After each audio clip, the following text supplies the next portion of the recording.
¿Y sabe qué? En Iztapalapa ya se nos adelantaron porque la alcaldesa Clara Brugada encabezó la partida de rosca en la colonia de Gollado. Acompañada de concejales y diputados, se entregó un pedazo de rosca y atole a más de 3,000 capitalinos de las colonias con mayor pobreza de Iztapalapa. En el evento también se presentó un espectáculo musical y botargas de los Reyes Magos. Se entregaron dulces y 2,000 juguetes para los pequeños que asistieron a este gran evento.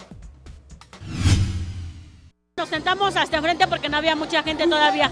Desde ahora estamos aquí con mis 3 hijas. Muy bien, muy bonito porque se divierten los niños, traen la ilusión del juguete y que convivan con toda la gente, pues está bien. Pues está bien porque ahora sí los niños necesitan la ilusión de los juguetes y que hay veces que los papás no se le pueden dar. No, sí me tocó rosca y estoy muy contenta con ese nuevo gobierno porque nos está cumpliendo el nuevo gobierno.